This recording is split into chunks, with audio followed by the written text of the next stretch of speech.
Oke guys, welcome back to Gnosis alias Cakradiva dalam pembahasan alur cerita Perfect World One Miss CG episode ke-171.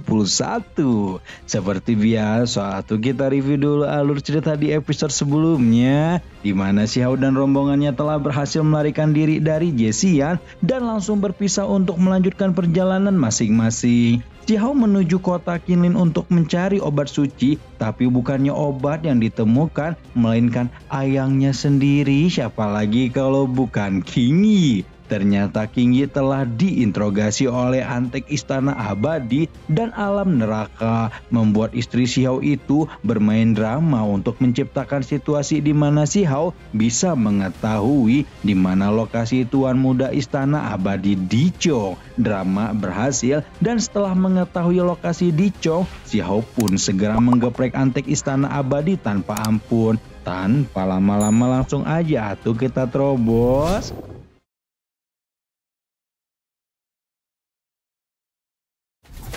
Setelah satu rekannya digeprek sampai berubah menjadi bangkai burung oleh Xiao, rombongan Istana Abadi yang sekarang dipimpin oleh orang yang kita sebut aja dia Tarman ya guys ya. Tarman tidak terima dan langsung mengerumuni Xiao dengan ekspresi marah sebelum memerintahkan rombongannya untuk menyerang pemuda tersebut. Namun ternyata Xiao mampu menggeprek semua rekannya hanya dalam satu gerakan, membuat Tarman akhirnya sadar bahwa pemuda yang saat ini dia lawan adalah sang Raja Iblis Uang yang mereka cari-cari sebelumnya. Mengetahui dirinya telah ditipu mentah-mentah oleh King Yi, Tarman pun memaki gadis tersebut dan membuat Xiao tidak bisa menahan diri untuk memberi Antek Dajjal Istana Abadi itu pelajaran.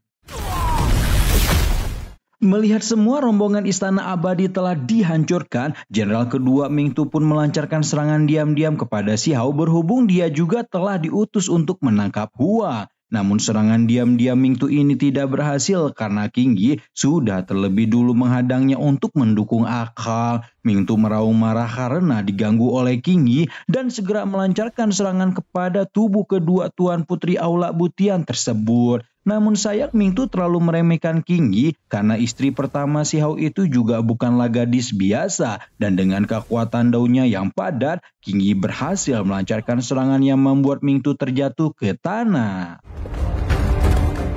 Ming Tu tidak bisa menahan emosinya ketika dikalahkan oleh seorang gadis seperti King Yi dan langsung menggunakan harta andalan alam nerakanya yang memiliki kemampuan untuk mengumpulkan kekuatan orang mati. Dengan kekuatan mayit-mayit itulah Ming Tu mampu memanggil semacam kepala kambing raksasa yang merupakan perwujudan seorang iblis. King Yi juga melepaskan teknik rahasia Aula Butian untuk melawan kepala kambing Ming Tu, namun sayang kekuatan dari alam neraka itu masih lebih kuat dibanding dirinya yang hanya merupakan tubuh kedua, membuat King Yi hampir saja tidak kuasa menahan gempuran teknik penghancuran alam neraka hingga tiba-tiba saja muncullah Xiao yang bergegas menyelamatkan ayah, berdiri di hadapan King Yi sambil memblokir kepala kambing sebelum mengaktifkan mode dewa petirnya dan memanggil naga guntur yang meraung marah ke udara. Xiao menghardik tindakan Ming Tu yang tidak dapat menghargai keindahan seperti King Yi sebelum mengumpulkan kekuatan guntur di telapak tangannya sebelum kemudian membuat naga petir itu merangsek ke arah Ming Tu dan mengubah sang jenderal kedua alam neraka berubah menjadi ketiadaan.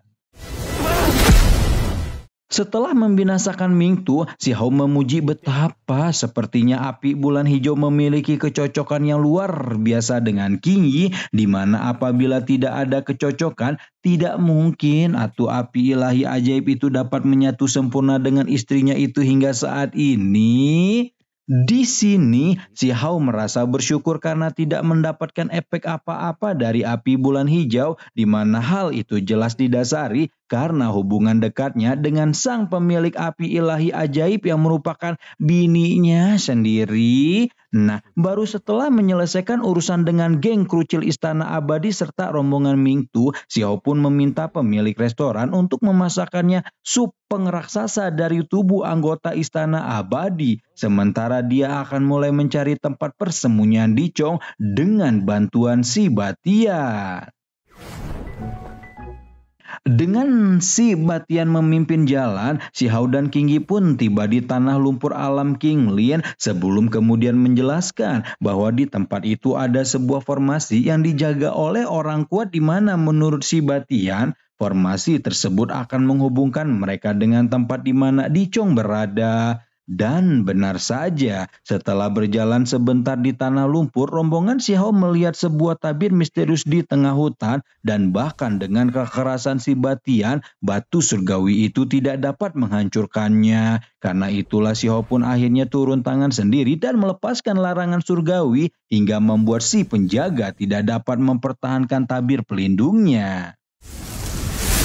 Si Hao menilai jika si penjaga yang kita sebut aja dia Ujang berusaha mengirimkan pesan lewat formasi, namun sayang formasi itu telah sepenuhnya tertahan oleh larangan surgawi yang terpasang di seluruh goa surga. Ujang kemudian tahu jika pemuda di hadapannya ini adalah orang yang dicari-cari oleh istana abadi. Sementara di sisi lain si Hao bingung kenapa orang luar seperti Ujang kok mau-maunya mengorbankan nyawanya untuk Dicong. Karena Ujang memilih untuk bungkam, si Hao pun tidak terus memaksa penjaga formasi itu untuk menjelaskan hubungannya dengan istana abadi dan fokus untuk menggali tempat macam apa yang dituju oleh formasi ini.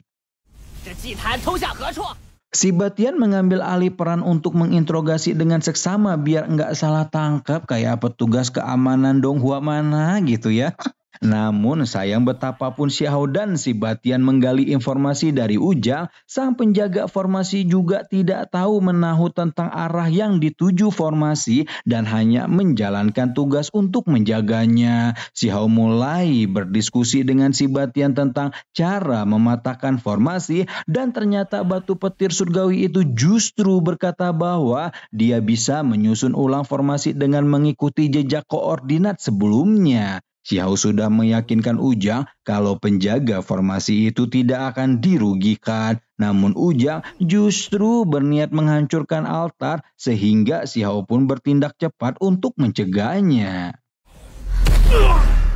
Jujur, sekarang si Hao menjadi amat penasaran kenapa Ujang begitu setia pada istana abadi meskipun bukan murid internal aliran besar tersebut. Baru kemudian Ujang menjelaskan jika tubuhnya pernah terkikis oleh patina hijau perunggu, di mana jika tidak ada murid istana abadi yang membaca mantra untuknya, maka Ujang pasti akan segera mati. Namun Ujang bersyukur karena sekarang telah bertemu si Hao, dia tidak harus bergantung lagi pada istana abadi dan menemukan pelepasan untuk membebaskan dirinya sendiri. Si Hao mendengar penjelasan itu dengan ekspresi marah menghardik tindakan istana abadi yang melakukan berbagai kejahatan untuk kepentingan mereka dan berjanji akan memaksa orang-orang dolim itu untuk membayarnya.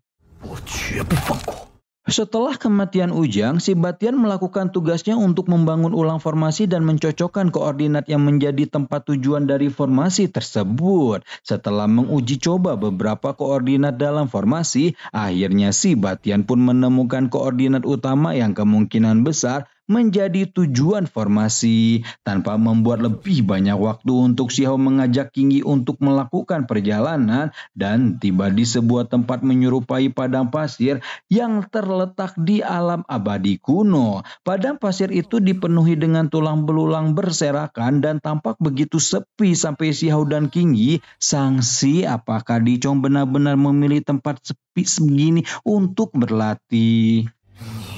Si Hao sempat emosi setelah ketika mendengar jika ada kemungkinan si Batian salah menentukan koordinat. Namun sebelum diubah jadi batu geprek mozzarella oleh si pemuda batu kecil, si Batian buru-buru menjelaskan jika mereka tidak akan melenceng jauh dan seharusnya tempat persemedian Dicong terletak dalam radius 100 mil dari tempat mereka berada. Nah, daripada bolak-balik disasarin oleh si Batian, si Hao pun memutuskan untuk menggunakan deteksi jiwanya dan setelah menemukan arah yang tepat, rombongan si Hao pun melanjutkan perjalanan hingga menemukan semacam goa teleportasi yang dilindungi oleh formasi run ilahi. Begitu melihat formasi run ilahi, seperti Seperti biasa, Xiao langsung meminta si Batian mengeceknya dan mencari tahu apakah formasi tersebut bisa dibatalkan. Nah, ketika si Batian mendekat ke arah formasi, run-run berwarna merah cerah itu langsung menunjukkan pembalasan dan menembakkan semacam sinar cahaya emas ke arah si Batian yang dianggap sebagai kekuatan luar. Untungnya si Batian masih menemukan jalan untuk melewati run formasi ini hingga akhirnya berhasil keluar dari formasi sebelum disambut oleh sebuah pintu goa dengan tabir cahaya merah yang menutupinya. Nah, tapi baru saja si Batian membanggakan diri karena berhasil melewati formasi. Tiba-tiba saja sebuah tangan raksasa berwarna merah darah melesat keluar dari tabir pelindung membuat si Hao tanpa pikir panjang menarik keluar tombak gunturnya untuk menyelamatkan si Batian dari gempuran tangan raksasa. Mengetahui ada sesuatu yang hidup di dalam tabir, Xiao pun bergegas memeriksanya dan langsung terdorong keluar lagi ketika memperingatkan rekan-rekannya bahwa ada benda berbahaya di dalam goa. Ketika itulah seluruh tempat bergetar dan batu-batu berterbangan ketika sesosok buaya setengah naga yang merupakan jenderal pertama Istana Abadi keluar dari sana. Jenderal pertama Istana Abadi itu dikenal sebagai buaya leluhur berdarah naga yang suka ngomongin, "Kalau aku chat kamu ada yang marah nggak?" Yang menurut pengetahuan King Yi merupakan spesies langka yang sangat kuat karena memiliki darah naga dan mampu berubah menjadi naga sejati yang mampu menghancurkan 9 surga apabila berhasil berkultivasi sampai tingkat ketertingginya. Tanpa gentar sama sekali, Xiao menyebut buaya leluhur sebagai pelayan Dichong dan meminta hewan setengah-setengah itu untuk memberitahukan di mana tuannya berada saat ini. Buaya leluhur hanya menunjukkan tatapan tajam dengan mata emasnya sebelum kemudian menghentakkan kakinya dengan sangat marah sambil menegaskan bahwa dia bukanlah pelayan. Xiao menahan gempuran telapak kaki buaya leluhur sementara King Yi yang berhasil menyelamatkan diri langsung melepaskan beberapa api bulan hijaunya hingga membuat buaya leluhur mengangkat kakinya dari tubuh Xiao. Namun ternyata serangan beramai-ramai itu justru membuat buaya leluhur menjadi semakin marah dan tanpa banyak cincong langsung melayangkan pukulan ke arah Xiao hingga menyebabkan tanah-tanah di sekitar mereka hancur lebur membentuk garis retakan. Xiao paham bahwa buaya leluhur bukanlah makhluk yang mudah untuk dihadapi, membuat pemuda batu kecil itu segera menarik keluar pedang gunturnya dan melepaskan kecepatannya yang tertinggi untuk mengecoh buaya leluhur. Namun sekali lagi binatang langka dengan garis darah naga sejati memang tidak dapat dianggap remeh dan dengan kekuatan yang menggebu-gebu, buaya leluhur mampu meraih tubuh Xiao meski telah bergerak dengan begitu cepat sebelum melemparkan pemuda itu hingga menghancurkan beberapa pegunungan. Setelah itu mata Xiao berubah menjadi emas yang menandakan bahwa pemuda batu kecil itu telah dipaksa untuk mengaktifkan kekuatan kunpengnya. Segera saja setelah kekuatan kunpeng aktif, cahaya berderai di permukaan dada Xiao sebelum kemudian disusul dengan munculnya bayangan kunpeng raksasa yang terbang melintasi langit dengan raungan tajam. Kunpeng merah keemasan itu segera menukik tajam ke arah buaya leluhur sebelum beradu cakar dengan sang jenderal pertama Istana Abadi. Buaya leluhur menggunakan teknik pusaka 10 iblis jahat hingga mampu menghancurkan tubuh kunpeng menjadi ketiadaan. Sebelum menyadari bahwa sebenarnya burung kunpeng itu hanyalah pengalih perhatian karena sementara dia baku hantam dengan kunpeng, Xiao telah selesai mengaktifkan hukum Taoisme gunturnya. Xiao dengan zirah dan sayap dewanya melayang ke langit, tubuhnya dipenuhi dengan energi guntur yang sangat padat sebelum kemudian menunjuk ke langit dan menciptakan sebuah pedang raksasa yang berasal dari kekuatan guntur murni. Melihat hukum Taoisme yang begitu luar biasa, buaya leluhur malah menjadi semakin marah dan berambisi untuk membiarkan Xiao melihat kekuatan Istana Abadi yang sebenarnya. Sebuah bola energi menggumpal dari moncongnya dan siap ditembakkan ke arah langit di mana Xiao berada. Xiao menyayangkan kekuatan buaya leluhur yang luar biasa, namun sayang memilih tuan yang salah sebelum mengarahkan tangannya ke bawah dan membiarkan pedang guntur itu turun untuk menindas dunia. Bola energi telah berubah menjadi matahari tiruan berukuran ratusan kaki sebelum dilepaskan dari moncong buaya leluhur dan bertubrukan dengan pedang Dewa Guntur hingga menimbulkan fluktuasi energi yang menggoncang dunia. Benturan antara dua benda berkekuatan luar biasa itu masih terus berlanjut sebelum kemudian Xiao menyuntikkan lebih banyak kekuatan dan membuat buaya leluhur mulai terdorong mundur. Disinilah mulai tampak betapa kekuatan Dewa Guntur Xiao memang lebih besar dibanding buaya naga. Dan setelah tidak mampu menahan gempuran energi guntur di dalam pedang dewa, buaya leluhur pun tidak bisa apa-apa ketika membiarkan pedang Dewa Guntur itu menembus kepalanya tanpa pengampunan. Tubuh besar buaya leluhur meledak dan hancur di bawah penghakiman pedang Dewa Guntur, dan Xiao hanya menemukan sepotong ekor yang tersisa dari sang jenderal pertama Istana Abadi. Namun bahkan dengan kondisinya yang sudah sekarat dan hampir pindah alam, buaya leluhur masih sempat mengumpulkan sisa-sisa kekuatan hidupnya ketika melarikan diri ke dalam tabir untuk memberitahukan tuannya tentang apa yang terjadi sebagaimana pelayan yang baik. Dengan masuknya informasi buaya leluhur, kemungkinan Dicong tidak akan keluar karena mengetahui ada tamu tak diundang. Dan karena Dicong tidak akan muncul, maka Xiao memutuskan untuk menghampirinya lebih dulu. Waduh sih, sumpah finishin banget nggak? Gimana serunya baku hantam antara Xiao dan Dicong. Nah, yang udah sama nggak sabarnya juga tentang ya Guish, karena udah ada pengumuman dari studionya kalau pertempuran antara Xiao dan Dicong bakalan rilis tanggal 1 Agustus nanti ya. Atau ya kira-kira 3 episode lagi dari sekarang ya. Jadi tungguin aja lah update pembahasannya hanya di Gnosis alias Cakradiva, di mana lagi atuh.